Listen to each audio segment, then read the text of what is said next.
네, 오늘 말씀의 주제는 하나님 나라의 역설입니다. 하나님 나라의 역설이고 18절부터 34절까지 말씀을 함께 우리가 살펴보려고 합니다.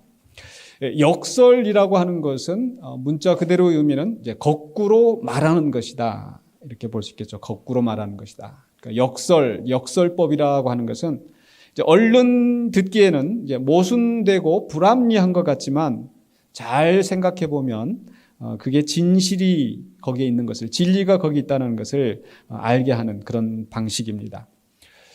이순신 장군이 했던 그 유명한 그 말이 있죠. 살고자 하면 죽을 것이고 죽고자 하면 살 것이다. 죽기를 각오하고 싸우면 결국 이기게 될 것이다라는 그런 역설적인 진리를 이야기하는데, 우리 예수님의 말씀 가운데도 그런 역설을 많이 우리가 볼 수 있습니다. 예를 들어서 마태복음 10장 39절에 자기 목숨을 얻는 자는 잃을 것이요 나를 위하여 자기 목숨을 잃는 자는 얻으리라. 주님을 위하여서 목숨을 잃는 자는 오히려 얻게 될 것이다 라고 말씀하십니다. 또 다른 역설은 마태복음 23장 12절에서 누구든지 자기를 높이는 자는 낮아지고 누구든지 자기를 낮추는 자는 높아지리라. 세상의 원리에서는 자기를 더 내세우고 더 높아지고 이렇게 해야 사람들이 인정을 하고 존중을 해주고 그러는 것 같은데, 그러나 우리 주님은 말씀하시기를 그렇게 높이는 자는 낮아질 것이다. 낮아진 자는, 자기를 낮추는 자는 높아질 것이다 라고 말씀하십니다. 지난 주일날 우리가 하나님 나라의 역전에 대해서 말씀을 드렸었죠. 그러니까 이 세상에서 힘있고 또 강한 자들, 또 세상에서 존경받고 의롭다고 하는 사람들이 오히려 하나님의 나라에서는 그렇지 않고 죄인이라고 무시당하고 소외당하는 사람이 오히려 높임을 받는다. 누가 하나님의 나라를 차지할 것인가? 세상에서는 힘있고 강한 자들이 자기들이 원하는 것을 차지하지만, 그러나 우리 주님이 말씀하시기를 어린 아이와 같이 하나님의 나라를 받아들이는 사람이, 즉 어린 아이와 같은 자가 하나님의 나라를 얻게 될 것이라고 말씀하시는 거죠. 그러니까 이 하나님의 나라에서 이루어지는 그 역전을 생각할 때에 이 역설, 하나님의 나라에서 역설이 있을 수밖에 없습니다. 그래서 오늘 말씀 속에서 계속해서 이어서 예수님은 이 하나님 나라의 역설을 우리에게 교훈하시는 것 같습니다. 어떤 내용이 있는가? 세 장면으로 나눠서 볼 수 있겠는데, 첫 번째로 오늘 봉독한 말씀 바로 앞에서 18절로 23절에서는 이 예수님과 어떤 부자 관리가 대화를 하는 그런 상황입니다. 두 가지 대화가 나오게 되는데, 첫 번째 대화는 18절로 20절에 영생과 계명을 주제로 이제 말씀을 나누는데요. 18절입니다. 어떤 관리가 물어 이르되 선한 선생님이여 내가 무엇을 하여야 영생을 얻으리까? 관리라고 하면 오늘 말로 하면은 이제 공무원 또는 관직을 가지고 있는 사람이죠. 뒤에 말씀해 보면 이 사람은 굉장히 부자라고 그랬습니다. 아마 높은 직급을 가진 또 부자인 그런 사람이겠죠. 그러니까 세상 눈으로 보면은 모든 걸 다 가졌고 권력이 있는 그런 사람입니다. 그런데 이런 사람도 자기도 이제 언젠가는 죽음을 맞이하게 될 터인데, 그러면 이 누리는 것이 무슨 소용이 있겠는가? 아마 그런 생각에서 이제 영생에 대해서 관심을 갖고 예수님 앞에 나와 질문을 하는 것 같습니다. 근데 예수님께서 이 질문에 대해서 19절에 예수께서 이르시되 네가 어찌하여 나를 선하다 일컫느냐? 하나님 한 분 외에는 선한 이가 없느니라. 이 말씀 들을 때 우리는 예수님이 흠이 없고 정말 완전히 선하신 분인 줄 알았는데 아닌가? 또 예수님은 하나님과 동등하신 삼위일체 하나님이시라고 그랬는데 하나님 한 분 외에는 선하다 해서는 안 된다. 이 말씀이 무슨 뜻인가? 그러니까 결국 예수님이 선하지 않으시다거나 또는 예수님이 하나님에 비해서 열등하시다는 그런 의미로 말씀하시는 것은 아닌 것 같습니다. 아마 예수님은 바로 이 부자 관리가 예수님을 향하여서 선한 선생님이여 라고 하는 데는 어떤 불순한 동기가 있는 것을 아시고 말씀하신 게 아닌가. 즉, 이 뒤에 연결돼서 나오겠습니다만은 어쩌면 이 사람이 예수님을 향하여 선한 선생님이여 라고 하는 것은 자기 자신의 의를 드러내고 또 자기도 이 선한 사람으로 인정받고 싶은 마음에서, 그래서 예수님을 선한 선생님이라고 하는 게 아닌가. 거기에 대해서 예수님은 함부로 다른 사람들을 또는 함부로 사람이 스스로 선하다라고 이렇게 인정해서는 안 된다는 그 말씀을 하신 것으로 생각이 되어집니다. 어쨌거나 그 다음에 이제 20절에 가서 바로 이 사람이 물었던 그 질문, 내가 무엇을 하여야 영생을 얻겠습니까? 라는 데 대한 답변을 20절에서 이렇게 주십니다. 20절입니다. 네가 계명을 안 하니 간음하지 말라, 살인하지 말라, 도둑질하지 말라, 거짓 증언하지 말라, 내 부모를 공경하라 하였느니라. 한마디로 이 계명을 지키라라고 말씀하시는 거죠. 자, 그런데 그러면 이런 계명을 지키면 영생을 얻을 수 있을까? 예수님 지금 그 말씀을 하시는 건가? 이 영생을 얻는다라고 하는 것은 우리가 구원을 얻는다, 또는 하나님 나라에 들어간다, 하나님 나라를 얻는다, 다 같은 개념인 거죠. 그런데 우리가 믿기로, 우리가 고백하기로 우리가 행위로 구원을 얻는 것이 아니라고 그랬는데, 그러면 이런 계명을 지키는 사람들이 구원을 얻는가? 그렇다면 이 세상에서도 사실 이 세상의 법, 양심의 법, 도덕의 법을 따라서 살인하지 않고, 간음하지 않고, 도둑질하지 않고, 거짓 증언하지 않고, 부모를 공경하고, 이런 사람들은 꼭 교회 나오지 않아도 얼마든지 그렇게 세상의 법을 따라서 사는 사람들이 많이 있단 말이죠. 그렇다면 그런 사람들도 다 영생을 얻고 구원을 얻는가? 아마 예수님이 그런 말씀을 하시는 것은 아닐 것이다. 그럼 도대체 왜 이렇게 말씀하시는가? 두 번째 대화에 넘어가서 우리가 더 생각해 볼 필요가 있습니다. 21절로 23절에서는 바로 예수님께서 이 계명을 지키는 일에 이 온전한 순종에 대해서 말씀하시거든요. 21절입니다. 예수님께서 이 말씀하실 때에 이 사람이 이렇게 응답을 하죠. 여짜오되 이것은 내가 어려서부터 다 지켰나이다. 그러니까 예수님한테 다시 두 번째 질문을 하는 거예요. 다 지켰는데, 그런데 그러면은 나는 이렇게 다 지켰으니까 영생이 보장되어 있겠네요? 아마 그런 의도로 지금 이 얘기를 하는 거예요. 내가 어려서부터 다 지켰다는 이 말이 결코 아마 거짓말이 아니라 실제로 이 사람은 그렇게 지켰을 것이라고 생각이 되어집니다. 왜냐하면 이게 평범한 유대인들의 삶이거든요. 어렸을 때부터 이제 이 하나님의 말씀을 교육을 받고 그렇게 지키고 살았을 것이고, 또 특히 이 사람은 지도자였기 때문에, 관리이기 때문에, 고위공직자이기 때문에 아마 누구보다도 계명에 충실하게 살았을 것입니다.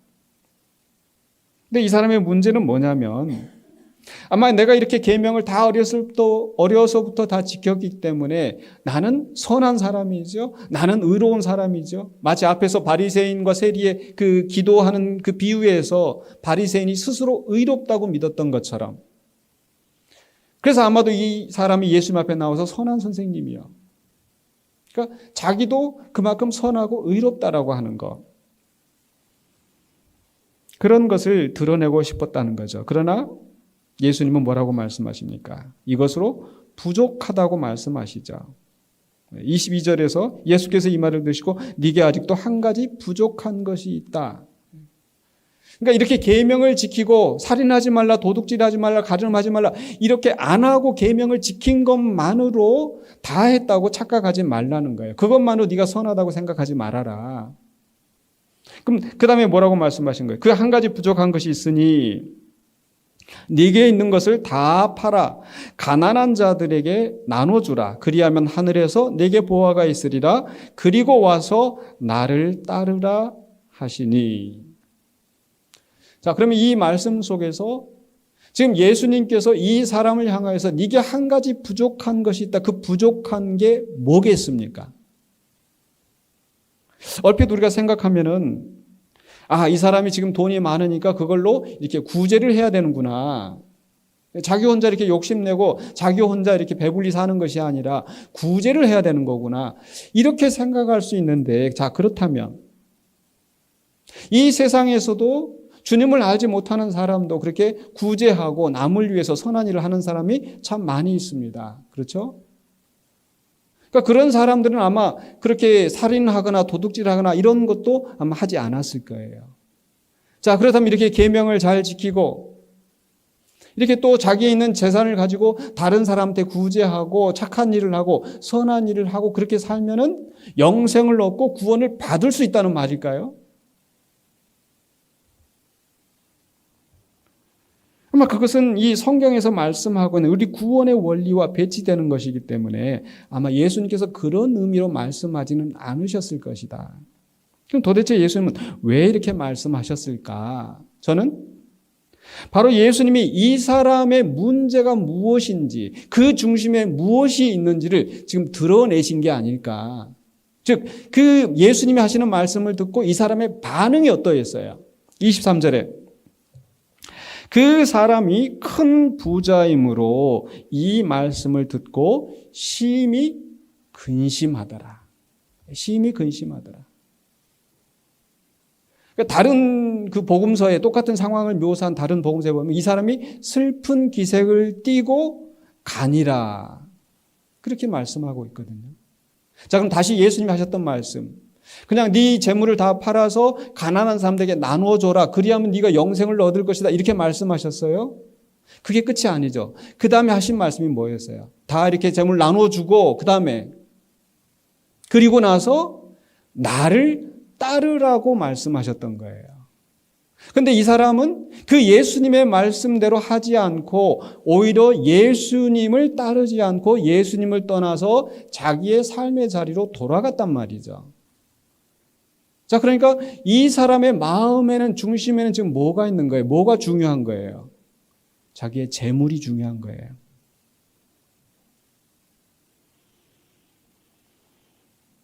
결국 영생을 얻으려면 하나님 나라에 들어가려면 하나님과 바른 관계를 맺고 예수님을 믿고 따라야 되는데 그래도 나는 이 재물만큼은 포기하지 못해. 이게 나한테는 너무 소중해. 그런 생각으로 있기 때문에 이 사람은 예수님을 재물을 버리는 것이 아니라 오히려 예수님을 포기하고 예수님을 따르기를 포기하고 돌아섰다라는 거죠. 결국 이 사람의 문제는 무엇입니까? 예수님보다도 하나님보다도 더 중요한 게 있었다라는 거예요. 그게 바로 자기 재물에 대한 욕심. 그래서 그 재물의 지배 아래 놓여 있었다라는 겁니다. 즉 하나님과의 온전한 관계에 있지 않았다라는 거예요. 사실 이 말씀이 우리에게 시사하는 바가 굉장히 크다고 하겠습니다. 왜냐하면 겉으로 보기에 그 사람이 참 착하게 살고 남한테 이 해가 되는 일 하지 않고 그렇게 계명을 지키면서 또 교회 안에 신앙생활을 하면서 직분을 가지고 주일 성수 잘하고 헌금 생활 열심히 하고 기도도 열심히 하고 그러나 그런 종교적인 열심을 다 하는 사람이라 할지라도 이 관리처럼 어렸을 때부터 내가 모태신앙을 가지고 이렇게 잘 지켰습니다. 잘했습니다. 그렇게 하였다 할지라도 여전히 그 마음 속에 그 중심 속에 하나님이 가장 우선에 있지 않냐고 예수 그리스도가 나의 주인이 되지 않고 내가 포기하지 않고 붙들고 있는 그 무엇이 있다고 한다면 그것은 그 사람에게 우상이 된 줄로 믿습니다.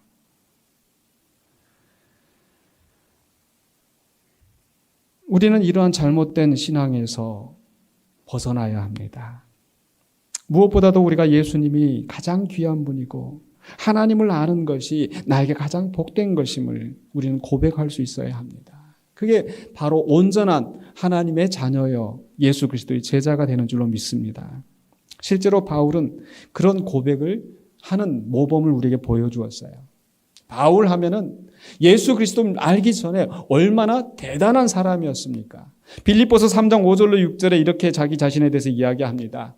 나는 육체로 말하면 참 자랑할 것이 많다. 그 육체로 자랑할 것이 나는 8일 만에 할례를 받고 정통 유대인으로서 그 어렸을 때부터 그 신앙의 가정 위에서 그 모든 규칙을 다 지킨 그런 사람이라는 거예요. 8일 만에 할례를 받고 이스라엘 족속이요 베냐민 지파요 히브리인 중에 히브리인이요 율법으로는 바리새인이요 열심으로는 교회를 박해하고 율법의 의로는 흠이 없는 자라. 나는 율법이 요구하는 모든 것을 다 지켰기 때문에 흠이 없는 자다.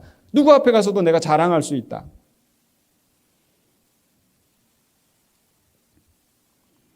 그런데 7절로 8절 상반부 보면 그러나 무엇이든지 내게 유익하던 것을, 내가 자랑이 될 만한 것을 내가 그리스도를 위하여 다 해로 여길 뿐더러 또한 모든 것을 해로 여김은 내 주 그리스도 예수를 아는 지식이 가장 고상하기 때문이라. 아멘이십니까?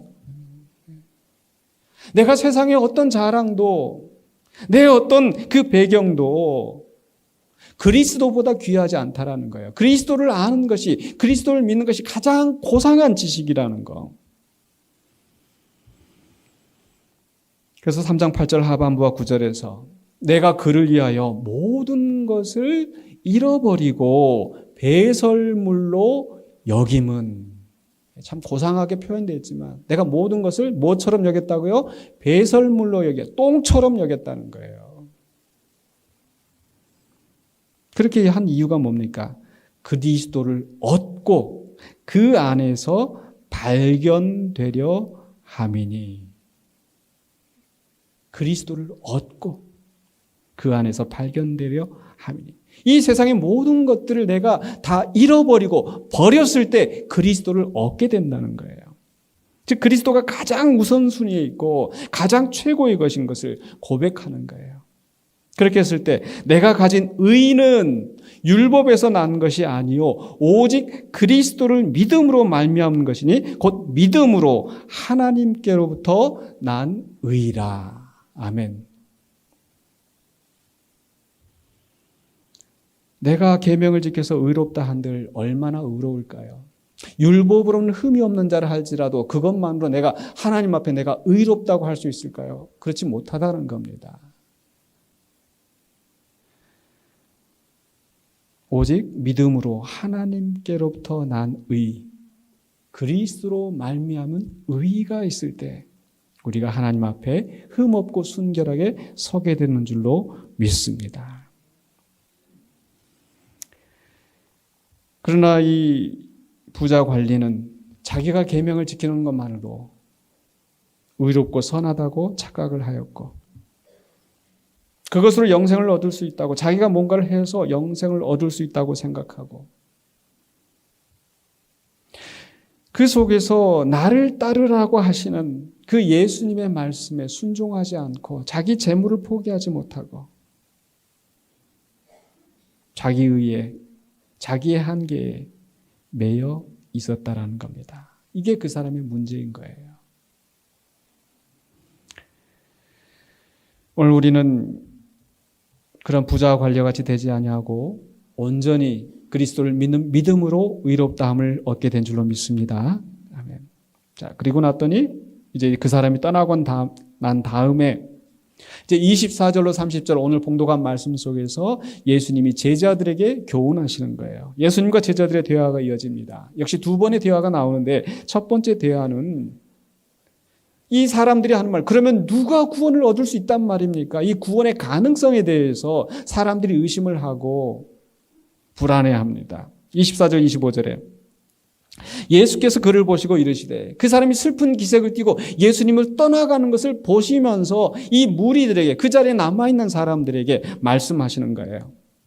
재물이 있는 자는 하나님의 나라에 들어가기가 얼마나 어려운지 낙타가 바늘귀로 들어가는 것이 부자가 하나님 나라에 들어가는 것보다 쉬우니라 하시니. 유명한 말씀이죠. 잘 익히 우리에게 익숙한 말씀인데, 그다음 지금 예수님이 하시는 말씀이 재물이 있는 사람, 부자라고 하는 사람들은 하나님 나라에 못 가는가? 그렇지는 않을 거예요. 그만큼 어렵다라는 거죠. 왜 어려울까요? 바로 그 재물 때문에, 재물에 대한 욕심 때문에, 그것이 너무나 크기 때문에 그것을 포기하면서까지 주님을 따르기가 쉽지 않다라는 거예요. 우리도 돈 그렇잖아요. 우리가 예를 들어서 뭐 하다가 이제 10,000원을 잃어버렸다. 10,000원도 뭐 적지 않은 돈이지만, 10,000원 잃어버렸구나 하고 그냥 쉽게 잊을 수 있어요. 그런데 1,000,000원을 잃어버렸다. 1,000,000원을 잃어버렸다. 그 물질이 크면 큰 만큼 거기에 대한 내 마음의 비중이 크잖아요. 그러니까 예수님을 따르는데 여러분 1,000원만 포기하면 예수님 따를 수 있습니다. 하겠어요? 안 하겠어요? 그런데 만약에 그게 너무 커서 그만큼 이 돈의 규모가 달라지면 뭔가 좀 생각해 봐야 되겠는데요? 이러지 않을까요?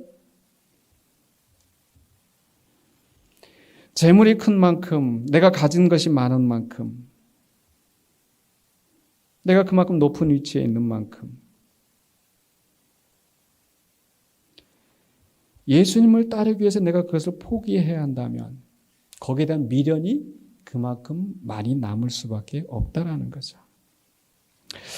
그래서 예수님이 하시는 말씀, 재물이 있는 자는 하나님 나라에 들어가기 그렇게 어렵다. 낙타가 바늘길을 통과하는 것보다 어렵다. 이 말을 듣고 이 말씀을 듣고 있던 사람들이 자기들도 절망을 느끼는 거예요. 그 슬픈 기색을 띠고 그 사람뿐만 아니라 나도 과연 그렇게 할 수 있을까? 아마 그런 생각을 했을 수도 있죠. 그래서 그 사람들이 뭐라고 해요? 26절에 듣는 자들이 이르되 그런즉 누가 구원을 얻을 수 있습니까? 이 질문의 의도는 뭡니까? 그러면 진짜 아무도 구원을 얻지 못하겠네요. 왜냐하면 이 사람들이 생각하는 자기들의 전통, 자기들의 상식, 하나님의 율례와 법도를 잘 지키면 하나님이 복을 주셔서 풍성한 삶을 누리게 된다고 믿어왔고, 그래서 풍성한 삶을 누리는 사람 보면 저 사람 참 하나님 잘 믿었구나, 하나님 계명 잘 지켰구나, 그렇게 생각하고 부러워하고 했었는데, 그리고 자기들도 어느 정도 재물을 가지고 그런 어떤 그런 자만심이라고 할까요? 그런 긍지라고 할까요? 그런 속에서 살았는데 정작 내가 이걸 다 버리지 않냐면, 내가 이런 것이 있으면 구원을 받지 못한다?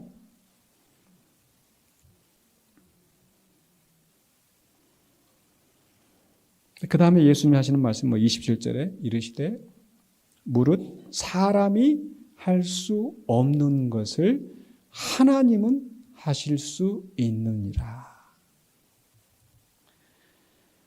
우리 사람은 스스로 이기적이고 죄악된 본성을 극복하지 못합니다. 우리 스스로는 아무리 노력해도 의롭다 할 수가 없고 의를 이룰 수가 없고 우리가 구원을 얻을 수가 없다라는 거예요. 그런데 누구만 하나님은 하실 수 있느니라. 하나님이 우리를 선택하시고 하나님이 우리에게 은혜를 주셔서 우리를 부르시고 하나님이 개입하실 때 우리는 구원을 얻을 수 있다는 거죠. 우리가 해야 될 일은 그 하나님의 은혜의 부르심에 순종하며 나아가는 겁니다. 그럴 때 구원이 이룰 줄로 믿습니다. 바로 그 하나님께서 그 아들을 세상에 보내시고 그 아들을 믿는 자마다 영생을 얻게 하셨으니 우리는 그 하나님의 부르심에 하나님의 초청에 응답하여 예수님을 믿기만 하면 되는 거죠. 근데 세상 사람들은 자기 의에 사로잡혀서 자기 것을 포기하지 못하고 그 주님 앞에 나오지 않는 게 문제인 거죠. 근데 이 말씀을 듣고 있던 제자들은 그래도 우리는 주님을 믿는 사람들인데 주님을 따르는 사람들인데 하면서 두 번째 대화가 이어지는데 두 번째 대화의 주제는 바로 이렇게 모든 것을 버리고 주님을 따른 자에게는 어떤 보상이 있습니까? 28절로 30절에 28절입니다. 베드로가 여짜오되 보옵소서 우리가 우리의 것을 다 버리고 주를 따랐나이다. 이게 실제 있었던 상황이 있잖아요. 예수님께서 그 제자들을 만나셨을 때 그들이 물고기를 잡고 있었는데 그들의 소유된 그 배와 예수님께서 부르셨을 때 그 모든 배와 모든 것들을 다 버리고 주를 따르니라 이렇게 말씀하고 있잖아요. 근데 사실 이 질문의 의도는 뭐냐면 오늘 말씀에 이게 누가복음에는 기록되어 있지 않지만 똑같은 이 상황을 기록하고 있는 마태복음 19장 27절에 전반문 똑같아요. 이에 베드로가 대답하되 이르되 보소서 우리가 모든 것을 버리고 주를 따라 싸운즉 그 다음에 뭐가 이어집니까? 그런즉 우리가 무엇을 얻으리까? 다 버렸는데 그러면 구원 얻고 영생 얻고 다 그러니 여전히 빈털터리로 영생 얻고 구원 얻고 그렇게 사는 건가요? 예수님이 말씀하십니다. 29절로 30절에 이르시되 내가 진실로 너에게 이르노니 하나님의 나라를 위하여 집이나 아내나 형제나 부모나 자녀를 버린 자는 현세 여러 배를 받고 내세 영생을 받지 못할 자가 없느니라 하시니라. 그 모든 것을 버리고 주님을 따른 자에게 분명한 보상이 있다는 것을 말씀하시는 거죠.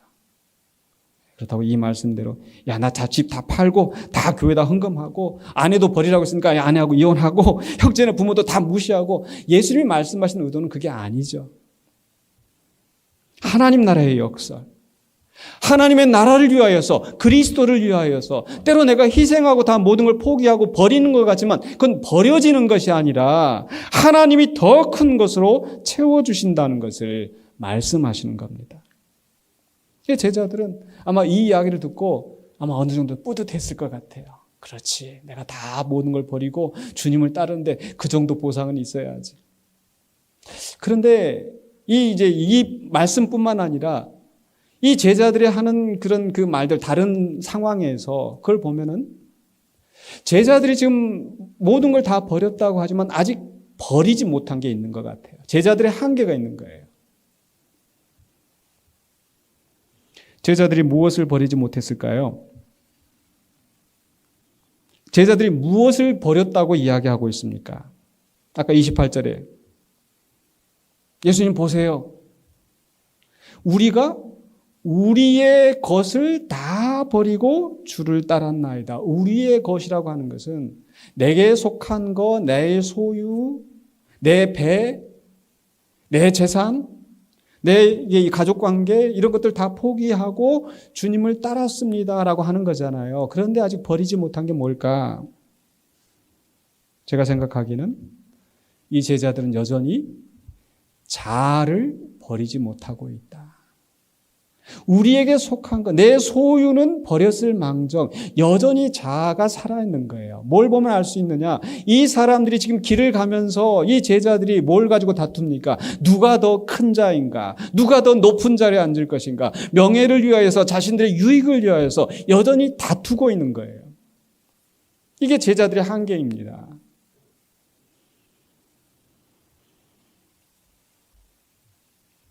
그런 제자들을 보시고 예수님이 무슨 생각을 하셨을까?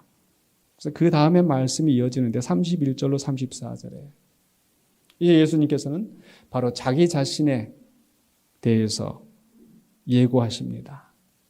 그 말씀은 한마디로 이야기하면 내가 죽고 3일 만에 살아날 것이다 라고 죽으심과 부활에 대해서 말씀하시는 거죠. 31절입니다.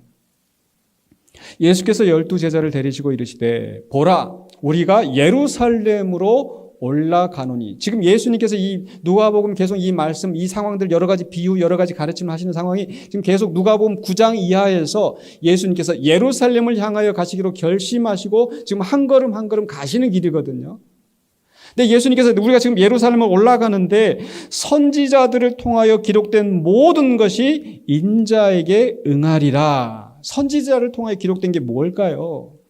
이 사람들이 지금 이 예수님의 말씀을 듣고 무엇을 기대하겠습니까? 이사야서에 보면 광야에 꽃이 피고 사막에서 물이 나고 여호와의 영광이 나타나고 모든 이방인들이 그 앞에 절을 하고 그런 걸 기대하지 않았겠습니까? 선지자들 통하여 말씀하신 것들이 다 이루어진다고 하니까. 그래서 이 제자들이 예수님께서 예루살렘에 가시기만 하면 지금 모든 이방들을 다 이제 다 지배하시고 그 속에서 우리도 예수님과 함께 큰 영광을 누리게 될 것이다 라고 기대하면서 지금 가고 있는 거예요. 그러다 보니까 거기서 누가 높은가, 누가 예수님의 우편에 앉고 누가 좌편에 앉고.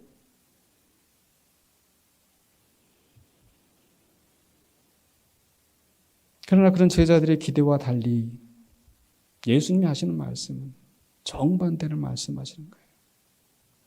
32절로 33절에서 인자가 이방인들에게 넘겨져 희롱을 당하고 능욕을 당하고 침뱉음을 당하겠으며 그들은 채찍질하고 그를 죽일 것이나. 이 사람들이 기대하는 건 예수님이 메시아가 모든 이방인들을 다 쳐부수고 이스라엘의 영광을 세울 것이고, 그런데 그 메시아가, 자기들이 따른 그 예수가 그 이방인들에게 붙잡혀서 매를 맞고 채찍질 당하고 조롱당하고 결국에는 죽게 될 것이다. 예수님은 자신의 고난에 대해서, 자신의 죽으심에 대해서 즉 철저하게 자신을 버리시는 것을 말씀하시는 거예요. 앞서 예수님과 제자들의 대화 속에서 우리는 모든 것을 버리고 주님을 따랐습니다. 그래도 우리는 저 부자보다 낫죠. 저 관리보다 나은 거죠. 그렇다면 우리에게는 무슨 보상이 있습니까? 우리는 얼마나 높아지고 얼마나 영광을 받을까요? 여전히 그 계산에 사로잡혀 있지 않았는가? 그런 제자들에게 예수님은 더 큰 믿음과 헌신을 배우기를 원하셨던 것 같습니다. 그래서 미리 예수님이 당하실 고난과 죽으심을 말씀하신 거죠. 예수님이 예루살렘으로 가시는 것은 어떤 승리와 영광을 위해서 가시는 게 아니고, 또 예수님이 거기서 죽임을 당하시는데 우연히 사고로 죽으신 것도 아니고, 또 억지로 죽으신 것이 아니고 스스로 그 목숨을 내어주신 겁니다. 스스로 낮아지시고 스스로 낮추시고 죽으신데, 바로 이것이 예수님이 제자들에게 하셨던 말씀. 누구든지 나를 따르려거든 자기를 부인하고 자기 십자가를 지고 나를 따르라고 말씀하셨던 그 본을 제자들 앞에서 친히 보여주시는 거예요. 여전히 다른 것들은 포기했다고 하지만 자아가 살아있고 자아를 높이려고 하는 그 제자들을 향하여서 나는 모든 것을 버리고 나는 누구보다도 낮은 자리로 지금 향하여 가고 있다는 것을 말씀하신 거죠. 그런데 그 죽음이 끝이 아니라 그 다음에 예수님이 하신 말씀이 뭐예요? 3일 만에 살아나리라. 근데 여기서 예수님이 3일 만에 살아나신다는 것은 단순한 재활이 아니에요. 여기서 재활이라고 제가 표현하는 것은 마치 예수님께서 그 죽은 나사로를 다시 살리신 것처럼, 과부의 아들을, 죽어서 장례를 치르고 있는 그 과부의 아들을 다시 살리신 것처럼 그저 생명이 다시 회복되어지는 그 정도 상태가 아니라는 겁니다. 예수님이 사흘 만에 부활하신다는 것은 누구보다도 낮아지고 누구보다도 더 많은 고통을 당하시고 조롱을 당하시고 그 밑바닥까지 가셨는데, 그 이후로 예수님의 신분이 달라진 거예요. 빌립보서 2장 7절로 8절에 바로 그 앞에 2장 5절 너희 안에 이 마음을 품으라. 그리스도 예수의 마음이, 그분은 하나님과 동등한 그런 분이신데 그분이 어떻게 되셨다고요? 2장 7절로 8절에서 오히려 자기를 비워 종의 형체를 가지사 사람들과 같이 되셨고 사람들처럼 낮아지셨고 사람의 모양으로 나타나사 자기를 낮추시고 죽기까지 복종하셨으니 곧 십자가에 죽으심이라. 낮아지시고 패배하신 것 같고 죽으신 것 같고, 그런데 여기에서 역설이 일어나는 거예요. 9절로 11절에 어떻게 하셨습니까? 이러므로 하나님이 그를 지극히 높이신 거예요. 그냥 죽었다가 다시 생명을 얻고 부활하신, 재활하신 그런 것이 아니라 그를 지극히 높이셨다라는 거예요. 가장 낮아지신 그분을 가장 높이셨다라는 거예요. 그래서 모든 이름 위에 뛰어난 이름을 주사 하늘에 있는 자들과 땅에 있는 자들과 땅 아래에 있는 자들로 모든 무릎을 예수의 이름에 꿇게 하시고 모든 입으로 예수 그리스도를 주라 시인하여 하나님 아버지께 영광을 돌리게 하셨느니라. 예수님은 아버지의 뜻에 순종하여서 그 십자가의 고난 죽음을 당하셨는데, 하나님은 그대로 버려두지 아니하시고 죽은 자들 가운데 일으키시고 만왕의 왕, 만주의 주로 높이셨다라는 거예요. 여기에 하나님 나라의 역설이 있는 겁니다. 죽는 것 같지만 더 큰 생명으로, 패배한 것 같지만 더 큰 승리를 얻게 된다라는 것. 그래서 우리는 하나님 나라의 역설의 교훈을 배워야 하는 거예요. 내가 가지려고 하고 내가 움켜쥐면은 우리는 하나님이 주시는 은혜를 얻을 수가 없습니다. 내가 높아지려고 하면 낮아지는 것이고, 그러나 내가 하나님 나라를 위하여서, 그리스도를 위하여서 버리고 포기하였을 때 세상이 줄 수 없는 그런 은혜와 그 영광을 하나님께서 주실 줄로 믿습니다. 그래서 우리는 버려야 합니다. 포기해야 합니다. 그 하나님의 은혜를 얻기 위하여서. 얼마만큼 포기하실 수 있겠습니까? 얼마만큼 버리시겠습니까? 오늘 말씀 속에서 우리는 이 세 가지 수준, 부자 관리의 수준, 어떤 수준일까요? 계명은 열심히 지킵니다. 이렇게 계명을 지키는 것도 사실 쉽지 않아요. 자기 욕심을 버리고 이렇게 해야 되고, 그러나 뭔가 예수님을 따르는 것보다, 하나님과의 관계보다 더 중요한 것을 포기하지 않고 있다면 그건 잘못된 것이죠. 그런 수준을 벗어나야 합니다. 그 이상 가야 합니다. 제자들의 수준은 어떤 수준일까요? 세상의 것을 버리고 세상의 소유를 버리고 주님을 따르는 신앙의 수준. 그러나 아직 버리지 못한 게 있죠. 뭘 버리지 못했다고요? 자아를 버리지 못한 거예요. 여전히 자아가 살아있고 열심히 섬기고 봉사한다고 하지만 누군가 사람들이 인정해 주지 않으면 또 그냥 화가 팍 나고 자신을 더 드러내고 싶고, 그게 아직 자아가 죽지 않은 거예요. 우리는 세 번째 수준, 누구의 수준일까요? 누구의 모범일까요? 예수님이 보여주신 바로 그 모범. 모든 것을 버리고 인자는 머리 둘 곳도 없다 하신 그 정도로 이 세상의 모든 만물이 그로 말미암아 창조되었지만 그 어떤 것도 가지려 하지 아니하시고 심지어는 자신까지 온전히 버리신 그 주님, 거기까지 나아가야 될 줄로 믿습니다. 그게 예수님께서 우리에게 원하시는 제자의 모습이니까 누구든지 나를 따라오려거든 자기를 부인하고 자기 십자가를 지고 따르라고 말씀하신 주님. 근데 그렇게 버리는 것이, 자기를 부인하는 것이 자기를 잃는 것이 아니라 그리스도 안에서 더 고귀한 생명으로 얻게 될 것이기 때문에 우리가 기꺼이 포기하고 헌신하는 우리 모두가 되시기를 주의 이름으로 간절히 축원합니다. 기도하겠습니다. 거룩하신 아버지 하나님 은혜를 감사합니다. 우리 스스로 주님을 알지 못하고 하나님 앞에 나아갈 수 없지만 하나님께서 우리를 택하여 주시고 은혜 베풀어 주셔서 주님을 알게 하시고 믿게 하시고 주님을 따르게 하시니 감사합니다. 이제 우리가 우리의 것을 포기하고 주님을 따르기를 원하나 여전히 세상의 욕심 가운데 있는 우리 자신을 발견합니다.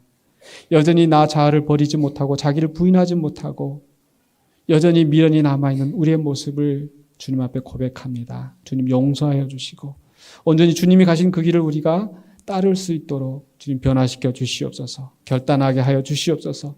그래 세상의 모든 것들을 버리고 세상 영광을 위하여서가 아니라 하나님이 주신 은혜를 바라보며 하나님의 영광을 바라보며 믿음으로 나아가는 우리 모든 성도들과 공동체가 되게 하여 주시옵소서. 예수 그리스도 이름으로 기도하옵나이다.